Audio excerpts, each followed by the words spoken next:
సామెతల గ్రంథం 10వ అధ్యాయం 18వ వచనం. అంతరంగమున పగ ఉంచుకొనివాడు అబద్ధికుడు కొండెము ప్రచురము చేయువాడు బుద్ధిహీనుడు. అంటే నేను బుద్ధిహీనున్నా అని నువ్వు ప్రశ్న చేసుకోవాలి. నేను బుద్ధిహీనున్నా అనేది నేను ప్రశ్నించుకోవాలి. అంటే మనము బుద్ధిమంతులమైతే దానియేలు వలె మన సాక్ష్యం కాపాడుకుంటాం. ఒకటి, అసూయ ఎవరికొందో వాళ్ళు ఖచ్చితంగా బుద్ధిహీనత ఉంది, బుద్ధి లేని వాళ్ళు. రెండోది ఏ ప్రశ్న చెప్తాడట? పనిలా ఏం చెప్తాం? ఈ ఆలోచించడం ఏదైనా సైంటిస్ట్ లాగా మీరు వాక్యాలు చదవకపోతే ఎందుకమ్మా మీరు ఎందుకు నా బాధ నేను చెప్పుకున్నట్టు ఉండదు.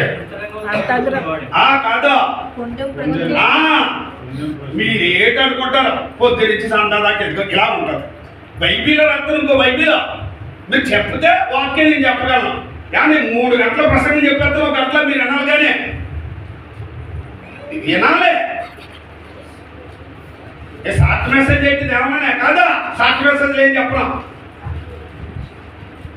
మొత్తం మురికంతి అంత పోయేదాకా యాక తోమిడే, కోకుడిగా వేసినా సీకా వేసినా తోమిడే వినాలి వాక్యాన్ని. అంటే బుద్ధిహీనుడు ఎవడో అంటే గొడవలు ప్రచారం చేస్తాడట. రాత్రి తెలిసిందా నీకు అంటే నాకు తెలియదు. రాత్రి ఆ ముగ్గురి పిల్లలతో కొట్టేసుకున్నా మళ్ళా నువ్వు ఒక క్రైస్తవుడు, నీకో బోర్డు, నీకో తెల్లబట్టలు, నీకో ప్రార్థన అవసరం ఏంటిది? అమెరికా ఇరాన్ కొట్టుకొట్లంటే అది దేశంలో వార్త. విను, ప్రార్థన చెయ్యి.